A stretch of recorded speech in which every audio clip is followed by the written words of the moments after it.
It's a couple years ago. I was on a plane, just a normal day like any other day, flying from LA to New York, and before you know it, sweating, feeling funky, turned to that passenger next to me who was in the middle of putting a cookie in her mouth, told her, hey, I'm KellyAnn. I'm not on any medications, but I feel really funky.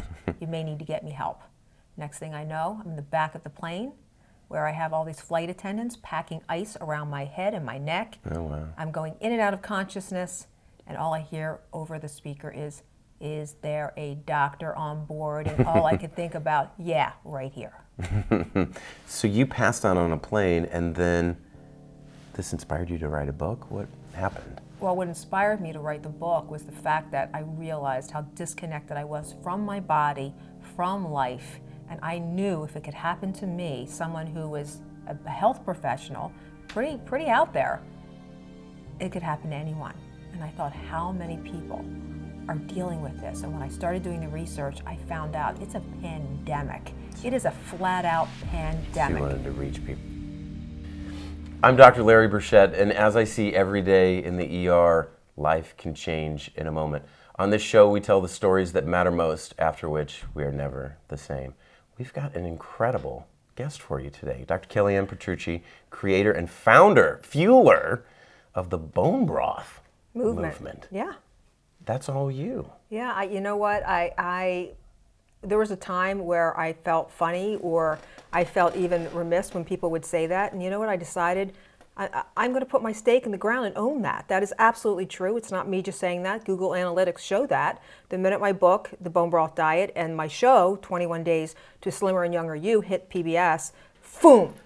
Now you see bone broth companies all over the country, and I'm really proud of that because I know how it's transformed people and it's changed people's lives, and I'm really grateful for that opportunity. Congratulations. Thank you. We are so happy and honored to have you on the show. Happy to be here. So happy. You know, what you do, and you have just such a deep sense and knowing of the people before you that I wanted to be one of them. Well, that's great. Yeah. I mean, like, you were on Good Morning America the other day. Yeah. You're on a book tour. You've got a book. Mm-hmm. It's right here. Look at it on the mantle. Isn't she cute? We're gonna. Can you just buy it because she's cute? Can I say she's hot, or do we say she's cute? No. Hot, cute. I'll take it. We've got these other books of guests, so it's gonna live there forever. Excellent. Thanks for coming. No, really, I am happy you're here. Thank you. I'm so glad to be here. So, you know, I'm gonna grill you a little bit. Cleanses and Oh gosh, here we go. bone broths. Don't forget how nice I was to be here. You just said that. You just said that you were so happy I was here. Now you're going to lynch me. No. Does this sound fair? This does not sound fair. Well, I can tell already. There's going to be some Italian karate chops administered during this interview. I don't hit, but you can hit me. I can take it. So yeah, please do. But so I do want to get into that. I'm not going to let you off the book. I do want to talk about the book, and I do want to ask some questions. I don't know anything about cleanses. I've never prescribed bone broth to people. So I do want to talk about that. Yes. But on this show, and you and I know each other from CHS, Michael Fishman's thing. Yeah. We sat next to each other at a dinner, kind of hit it off, and we've been friends for a while. Yes. And you've always been really open with me and sharing your story. On this show, Life Can Change in a Moment, we talk about big moments in life, and I'm curious what moment you have for us today to talk about. Yeah, I think that one of the biggest moments in my life was when I realized that here I am, a health expert out there doing all these different things for so many people, and I crashed and burned. And that was a moment that really changed everything for me. It happened on a flight.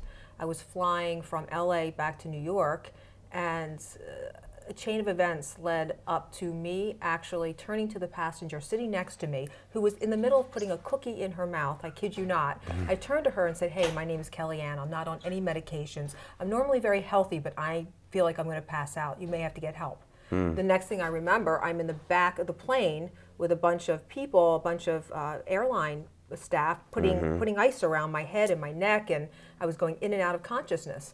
And it was very, very funny to me when I overheard over the loudspeaker, if there's any health professionals on board, is there a doctor on the plane? Please send them back. Yeah. And so I thought, wow. And here's the thing, I always taught people about staying connected to your body, mind, body, spirit, all of this. And here I am in a situation where I'm really ill. And there was a physician that came on board, one of the most wonderful people that I've met. And at the end of the flight, we were sitting in the back, and he cared for me the whole flight. He was wonderful. And he said, "You do know you're burnt out, right? You do know." And he said, "If you don't do something about it, it's not gonna be good, KellyAnn. It's not gonna be good. You need to take charge of this now." And I thought, gosh, first I denied it. At first, there was a lot of things that went through. So wait a minute. So just to give our audience a little more sense of you, you are a doctor yourself. Mm-hmm. You're a naturopath. Mm-hmm. You've had your own patients, and for over 20 years, decades, couple decades. Studied in Europe, studied European medicine. I'm a Swiss biological trained doctor, studied with some of the best in the world through the Paracelsus Clinic in Switzerland. Dr. Thomas Rau, who is a world-renowned physician, taught me almost everything I know about really caring for patients, caring for them on such a different intrinsic level, allowing your body to really heal itself and teaching me to not be afraid of the body's power to heal itself. That's where I really learned about the care of the body and how to bring people back. So you've been on the doctor side. Yeah. And you've been kind of preaching and doing all this stuff, Yes. and here you are on a plane, and you pass out, and it sounds like the meaning you're taking out of this is you were burnt out. You, the big doctor, the big book writing. Ninth book, major publisher. The big book writing, like TV going doctor, here you are passed on a plane because you're not taking care of yourself. Because I disconnected, Larry. Disconnected. And that's what I want to impart on everyone watching this. You can't allow yourself to disconnect from your body. And we do that because we go from thing to thing to thing. We take care of everything and everyone. And before you know it, you turn around and you have the source power. And this is not to sound whifty or anything else, but it's true. We have a source of power within us. You think about yourself like you wake up and you're this big ball of energy, of power. You can either leak that power or you can embody that power, live in that power, and do a lot of good stuff. But if you allow yourself to be in situations or you live your life in such a way where you're constantly leaking out this amazing power, this God-given power that we all have. Things are draining you. You drain. So I was allowing a lot of things and a lot of people and a lot of different circumstances to drain the life, literally, drain the life out of me. So what I want to ask you, or anyone watching, stop right now. I don't care what you're doing. Take a moment and ask yourself, are you connected to who you are, your mind, your body, your actions? Are you responsible for all of that? Tell me more about this connection to your, I really like this, being connected to your body. I find so many people in the ER that are in emergencies because they've been literally ignoring not only the basics like their blood sugar and their blood pressure, but how their body feels. That's a very, very good point. Ignoring this stuff. And so what are you connecting to? Yeah, so I love this question because what you did was you brought out two different alleys that you really have to think about, two different buckets. So you've got the bucket of all the empirical data of what's going on with your blood, what's going on with your heart rhythms, what's going on with everything that goes on in your body. And then you've got this other part that's the energetic side. And we have to understand is we're actually atoms and molecules. We're not just structure. We're atoms and molecules. And as such, you have to be aware that that's an energy, a megahertz that's imparted within you, within your cells. Your cells communicate. This energy is vast and it's powerful and it can take you wherever you want to go. You have to know how to harness it. You have to know what to do with it. You have to know how to keep it within you. And so we do that by awareness. And it's about getting in the know and being aware of things like simple things that you may not think about. Things like the people around you. You have to be very careful of the people you allow in your orbit. And you have to allow different orbits around you. So your inner orbit, that's your masterminding group. That is the group that you trust beyond all measure. You trust this group. And then there's that group where they're acquaintances. Mm-hmm. And you have to know where to put them. And then there's that group that you just want to keep your eye on in the outer orbit. And then there's people where you do not want to let in your orbit. And so to really mature your life and to evolve, you have to know what orbit to put each person that you meet in. And if you're going to allow them in your orbit, because what you don't want is that continual residual drain. Because when I look at pictures, is the energy thing. So people either bring your energy up or drain it and bring it down. And you're saying being conscious of your relationships that's and your people. One vehicle. One aspect. That's one vehicle is the people around you. There's all kind of things that can drain you. So let me stop you in the middle of this. First Yeah. of all, I've never seen you in the zone like this. Like you got energy. I do. You're like, I do. I'm like sitting over here. I'm like, man, I'm so chill. Well, I'm New York. You're And LA, just for like- one thing. You're just like the ball of energy. As Dr. Oz will say, hallelujah. Wow, like lighting it up over there. That's because I'm very passionate about what I do. Is one thing I can tell you. I can see that. I love it's all I've done. There's very little I can talk about. Like if you got to know me, you'd say, okay, she doesn't really know a lot about a lot of things, but her business and what she does, she knows a whole lot. And that's the truth. I'm disclosing that to you. So if you're talking about geography or talking about, I know little, but this is my DNA. Yeah, your wheelhouse. This is my DNA. So what I want to know is, as you're rattling off all of these things like energy and people and relationship and orbits and so forth and all that stuff, I'm sure there's more of it in the book about being connected. I'm curious, like, how much can you share with us about where was it for you? How did you end up on this plane burnt out? What led to that? That's a What are you willing to, what's diabolical. So here's what really led to it. Success. There's all different things that drain you. I was going up, moving up the ladder, and success begets success in your like mind. books and money and reach and influence Not and all that not stuff? not so much money. That's not a driver for me. There's other things that drive me. What is success for you? Success for me now, sitting here now, it's different than it was 2 years ago when the incident happened. This is 2 years ago. This was 2 years ago. The plane incident happened. The plane incident happened 2 years ago, and I can tell you, sitting here now, my inner peace. I want to feel peaceful inside. I want to have such compassion. I want to somehow be so right in me that I feel compassion for everything and everyone around me. Congruence. Yeah, and I'm up here all the time. So were you not at peace 2 years ago? looking back, I don't think I was. I was always looking for the next step. What was not? Next step. Like you weren't happy with the now or satisfied in the moment. No, and also there's this whole measure of lacking love for myself, complete mistrust and lack of love within me. So self-love, having compassion, having love within.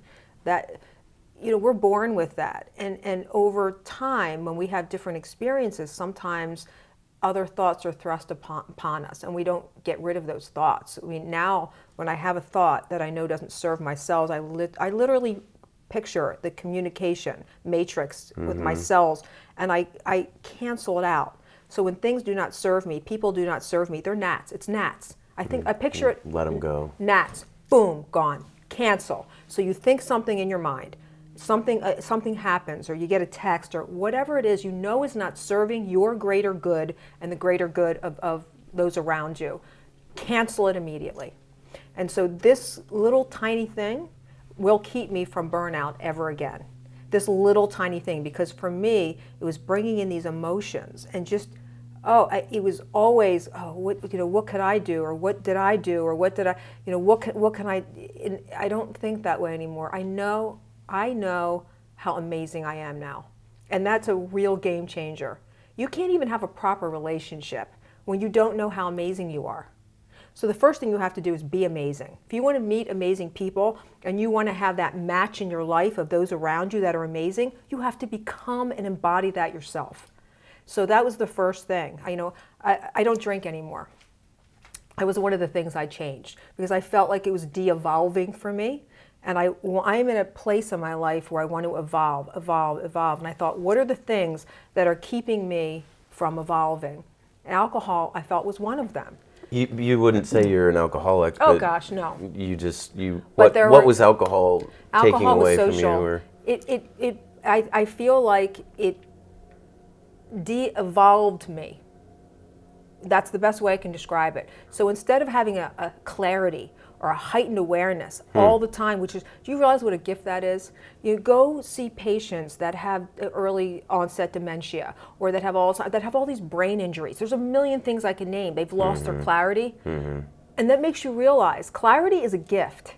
I'm not squandering that. So anything that I do... You just didn't like that. I didn't like the fact that I didn't have clarity. There was moments in clarity. If you ever wake up after you drink and say, well, I shouldn't have said that. Maybe I shouldn't have done that. Or, you don't get it. So when did you cut out alcohol? About probably 6 months ago. And maybe. you feel like you're like, this is great, I'm not going back.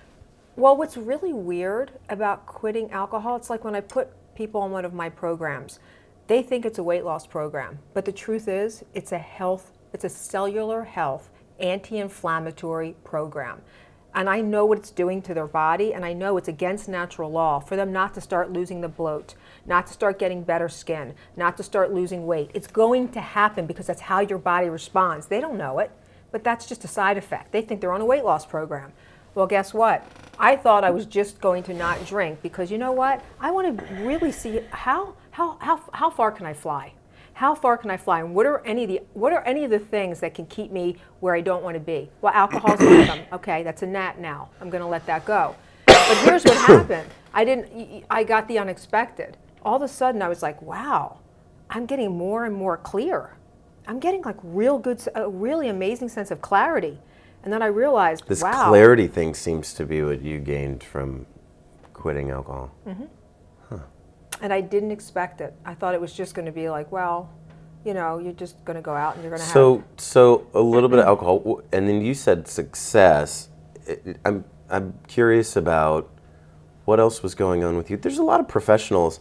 I've done a lot with burnout with physicians who, we get to this point in your career, you're a doctor, and what happens when you work? You help people, all these good things when you work. You help people, you make money, you know, all of these things, and it's easy to do too much of that and to not have balance in other areas of your life, relationships or vacations and so forth.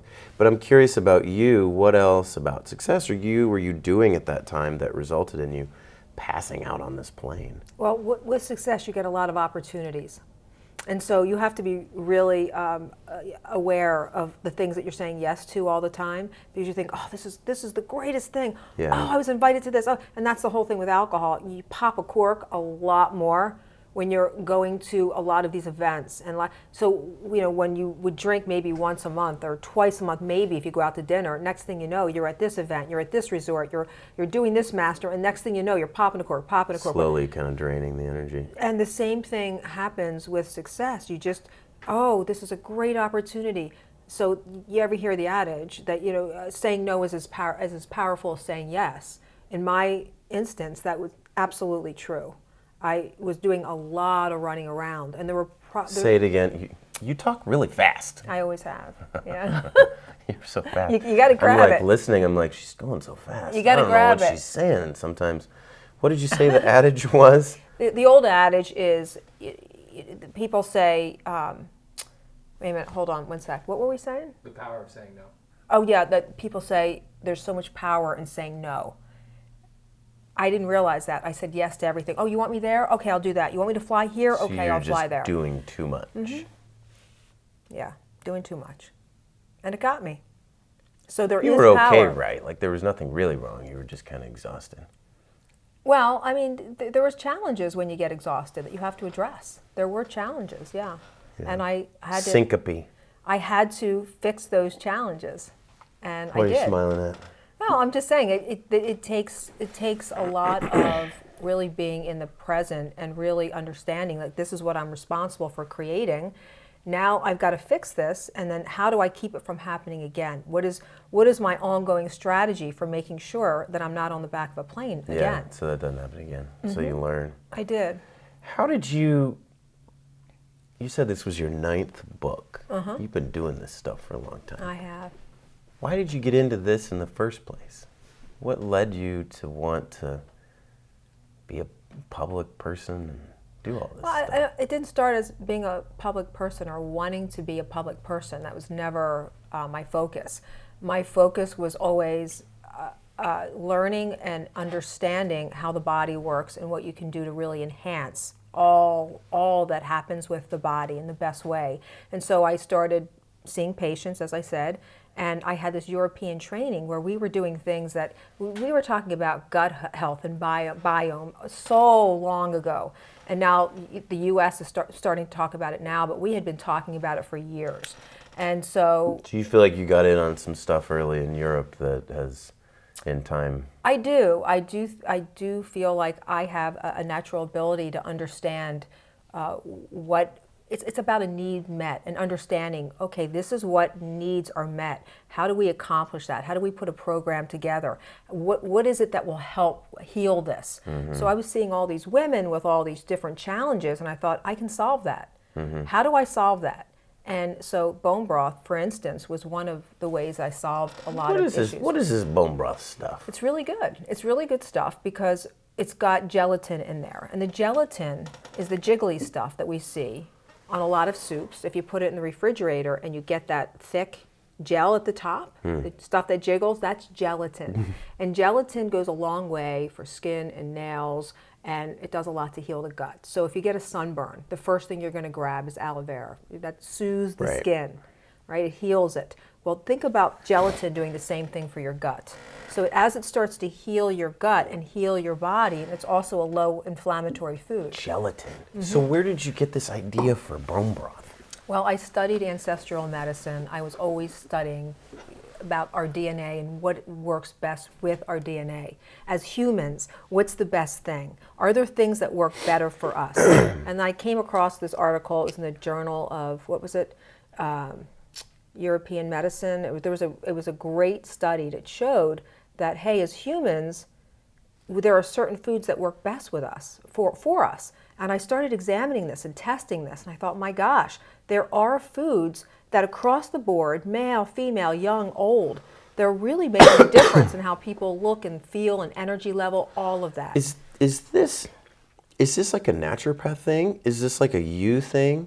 This bone broth stuff, I mean, I feel like I see it all over the place. I was going to say, it's actually, in everyone's thing now, because, there's very rare that you'll find a person that has not at least heard of bone broth. And the reason why... I've never tried it. It really works. And what I did was I combined bone broth with intermittent fasting. And I combined the two of these. And that's where the magic really happened for a lot of people, particularly a lot of women who were struggling so hard to lose weight, and they couldn't do it. So what I did was I put people in a program where they'd have bone broth during the day, a couple days a week, and just one meal at night, and they were very comfortable. They didn't have the cravings and crashes, and they didn't feel weak, and they didn't feel depleted and deprived. So they were doing bone broth during the day, having a light meal at night, and they were doing this, a couple days a week, maybe one or two, and they were getting results. And so that's how the whole thing kind of spun off. So I took bone broth and I gave different options, how to put it into your life, how to pattern it so it would make a difference. It's a fascinating thing. It's like a fascinating thing. I'm wondering, like, who is your target who's your kind of target audience? What's the marketing? Anyone. I'm a skeptic as an MD, and I'm like, but I find the whole phenomena. You think it would be a phenomenon like that if it didn't work? I am a skeptic. It's true. I don't know anything about the evidence or the research or It's limited. It seems to be something that could be easily studied. The research that I see is the I don't know what you think about this. This is what I was saying to myself earlier about it. I'm like, you know what? Maybe it's like chicken noodle soup. People come in and they're sick, and I'm like, take some chicken noodle soup. Do whatever makes you feel good. Is there real medicine in that? But does it help when people feel like they're getting something that they were getting as a child and da-da-da? Well, the Sure. chicken noodle soup and zinc, they're actually one of the two most studied uses for colds to prevent them and to decrease the length of colds and flus. I don't think anything decreases really the length much once you get it. Well, I think that's the whole thing. And that's the interesting point. Maybe. I looked at this thing on vitamin C the other day, and it's like, yeah, maybe a little bit. Like, But why? You know what if I- you're going you know to what- hedge, you know what I if you're really going to think? hedge, why don't hedge on that side? do you know what I really think? What? You know what I think helps the most for like colds and flus and whatever? Sleep. Sleep is the best Sleep. defense. It's better than anything. But like, what do we want to do? No, we want to keep working hard and all your kind of thing. Like Well, sleep is success good. and Well, success is different I for don't everyone. need sleep. Success is different for everyone. That's my honest opinion. Well, I think sleep is a great defense for a lot of things. But if you were in the test groups that we did with bone broth, and if you get the letters and the emails and the IMs or like DMs or whatever you call IMDM, whatever you get on Instagram, whatever that is, if you got as many as I did, and you heard what these people were saying, if you went on my private Facebook group for bone broth, if you heard what people said, you would have a different opinion. It's helping a whole lot of people. So this is the question, and I asked this to somebody else who was a CHS guy who had a cream who came on it. Who? TK. Oh, I love TK. Yeah. He's a great guy. I asked him this question. I'll ask you the same question. Is it a placebo? Who cares? That's like. That's my answer is who cares?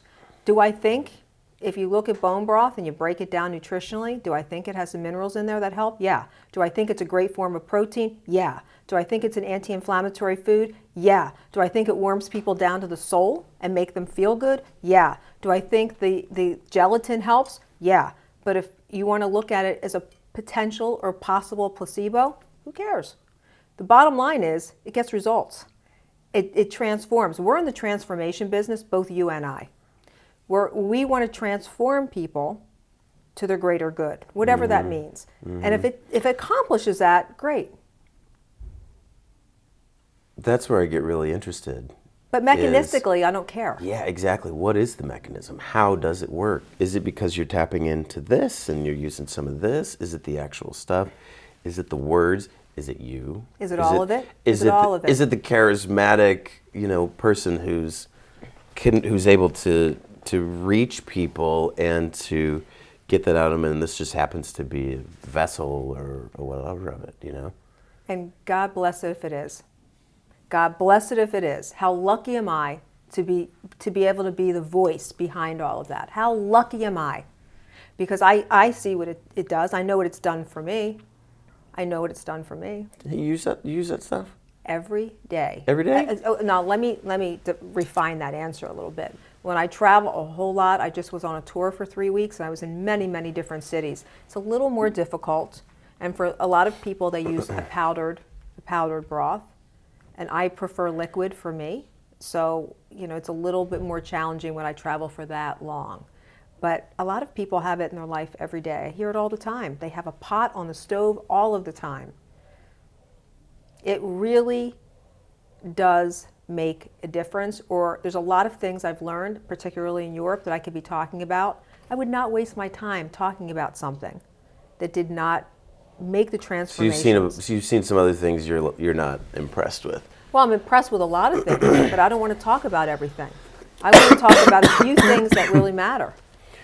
Okay, I have to say this, you are in the zone. You've got I live in the zone, babe. You do live in the zone. You've got this switch that is, as I'm sitting here, when you start talking about this stuff, I know you've said it a million times and you know it really well, it's almost hypnotic. I'm sitting here and I'm bone broth and cleanses and it's hypnotic. I'll buy what, but, Here we go. This show we do a little different. Mm-hmm. We want to get, we want some of this. To the heart. Yeah, well, your heart. We want to know a little more about you and what makes you tick and what you were experiencing when you're passing out on this plane, or what life was like, Well, I have to say, why that mattered so much that you wrote a whole thing on it, because I know you put heart into that. I did, and during a very difficult time. I wrote that book during a time where I would venture to say that 90% of the population would have just went to bed. And I this was a hard time for you. It was a hard time for me, and I thought, you know what, I'm getting through this tunnel, and I need to pull other people out. Because when I go back and I look at selfies or pictures, I say, how did I not know? Are you kidding me? Like, I had my eyes, the life was gone. Like, were you depressed, or you were overworked, I or you think were I was going numb. too hard? You were numb. I was numb, I was numb and I think viciously unhappy. I think Really? I was numb and viciously unhappy. I'm surprised to hear that. Yeah, and I'm typically not in that state of mind, and I've actually, since then, I've done a lot of work to train my mind that when it goes there, it's there for a snap, and it doesn't live there, and it won't live there ever again. I think, and I don't want to project my stuff on you, but like, for me, when I'm unhappy or certain parts aren't going as well, like, what's my reflex? To work more. To like... So many people. Oh, let me go work, save lives, make money, and feel really... I mean, when I'm in the ER, I feel incredibly powerful. It's a very powerful feeling. Oh, it's so powerful. But it's a way that I'm medicating something else going on beneath. I don't know if that's true for you. I think it's true that's a for good point. A lot of professionals. We numb ourselves many different ways. Work is one of them. Sometimes it's alcohol. Sometimes it's gambling. There's sex. There's a million ways that we develop addictive personalities to deflect. And certainly, I think for me, I was deflecting a lot of things that were actually going on internally with my life. The thing is you have to, again, I'll go back to this, really be connected. You can't bury things. You can't bury things. You have to face them, because these emotions, as crazy as it sounds, they store in your organs, and they store in your body. I think you have memory in your body. You've got to move things through. That's why exercise. You're very is so visual. important. I can see you I have talk a in lot pictures. of visual. You're very kind of mentally strong visually. Mm-hmm. I am. What kind of things are you willing to share that was going on for you underneath the work and the success and that either led you to that? And do you ever wonder if, are you good enough? Have you ever wondered, here I am in this situation, do I really belong here? What did I do? I got myself involved in so many things that were not in my best interest, because I didn't even realize what I did. And I look back at it now, it's like, oh my God, you created a book and a PBS special that literally lit the world on fire. And we're talking lit it on fire. Yeah. You should have been walking around like you knew something. But you weren't? No, I was like, the best way I can describe it visually is I was like a puppet. I was like a puppet. Oh, do that. Okay. I did not. Do your puppet dance again? What kind of puppet is that? I don't know. It should be up here. You know what I mean. It was like the gopher from Caddyshack. That was. Yeah, like that. Are you drinking Starbucks? No, we specifically talked about that. I did not want to promote Starbucks. I'm sorry, Dave Asprey and everybody else out there. This is green tea. Green tea. All right, well, we can cut that. I just Yeah. have to give you a little shit there. Talk about the imposter syndrome stuff a little bit more. I mean, if you, with all these books and TV and success, if you don't feel like the real thing, Guess how many other people walk around like that? So when is it enough? yeah, That's it's enough. that's imposter syndrome. Is that imposter syndrome? Yeah, Kinda? to a certain extent, but here's the thing: only you, within you, have to acknowledge that this is going on and fix it. I mean, it will go on and on and on. How do we fix that? Because all of a sudden things don't make sense anymore. Things aren't adding up anymore. And life and success is interesting because when you're first achieving success, everybody wants to help you. Everybody wants to help you. Oh, we'll help you. Let's help her. Let's help her. Then you get to a certain place and they want to destroy you. Oh, really? Then, well, it gets me more competitive. It's like maybe strong languaging, but No, I'm sure there's some. it gets a little. People aren't, they don't likey as Now much. that they're no longer have a power position over you or whatever, you're dependent on them, and interesting. And so these changes in dynamics really play on your personal life. I just found Some myself. added stress. I found myself in a situation where I don't feel that the people around me were as well intended as I had You once didn't hoped. trust some people that were close to you. Well, not having well-intended people, and that only can happen. This is what I want people to know. This can only happen when you don't have the self-worth you should have. If you let it happen. Dolly Parton said the most important thing in life is know your worth. Know your worth. And so I know my worth now. I did not then, and that is a recipe for a lot of heartache. It sounds like a big part of this for you was those closest relationships, stuff like that. That was a big part of it. And the thing is, if things are going on in your personal life, if you don't have that real tight ship, it's very hard to go out into the world and feel that safety or feel that that nurturing. That's why you have to clean all that stuff up. You can't just not address it. You have to clean up. You can't ignore it. You can't ignore disconnect from it. I totally agree. And so many people do that. A lot of the people that you see, even in the ER, I can guarantee sure. They're in a negative. They have negative forces all around them and within them, and that takes you down. So even more important than food, by the way, more important than food and all these things that I talk a lot about. Coming from you? Wait. Say it again.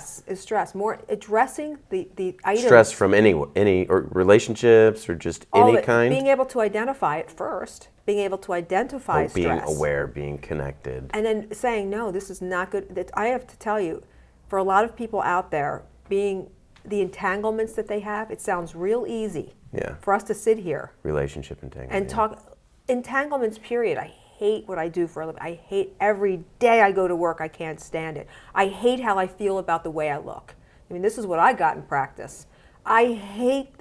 Literally the word hate. I hate the way I look. I don't like what I see when I look in the mirror. We have got to get better about aging. We have got to get better.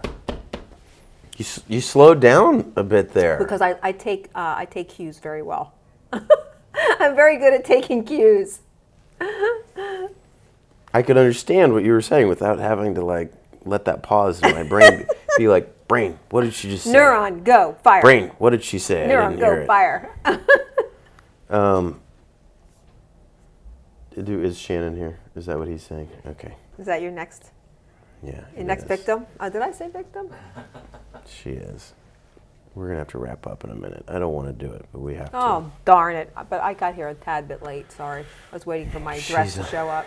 Thank you for moving things. Yeah, no, it's fine. I was just waiting for my dress to show up. It did not ever, so.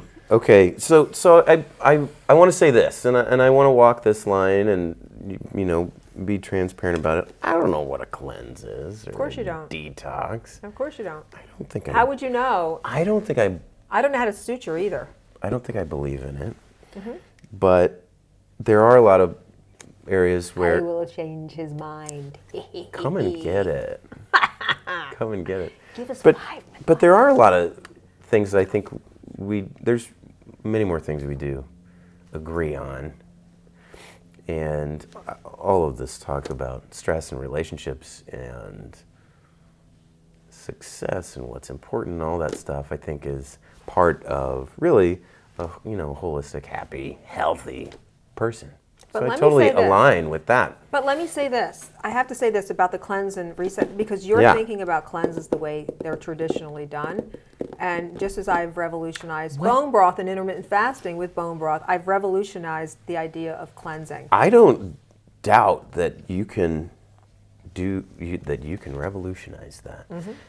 Let me tell you, let me just speak frankly. Here's my concern with the cleanse thing, is that to me it sounds like a temporary, quick fix thing in a society that is so needs really long-term solutions to help. I'm thinking of obesity. Okay, well, time out. Diet and exercise and all that stuff. Great, time out. Yeah. What about this? What if you change your relationship with food by doing this cleanse for 5 days? What if you just did it 1 or 2 days, not the whole 5 days, meet you where you are? What if during that time you started learning what nutrition, the right nutrition, actually did for you, and you started feeling differently? What if your brain started working differently because you were feeding it what it was starving for? What if all of a sudden you said, oh my gosh, because the inflammation's going down, I don't have achy joints anymore if I put some of these things in my diet. So what if you start changing your habits and changing the way you look at food, or maybe your relationship with food, and you started doing this stuff just even once in a while? You went into fast zone again. No, I did not go into fast zone. Don't listen to him. I am trying to make sure I get this in. I would say I don't care how somebody gets from the American diet to healthy daily habits that they do most of the year. I don't care if it's a cleanse or a detox, or if that's the temporary thing that flings them off and does it. I don't You're care. caught up. You're tripped up on the word.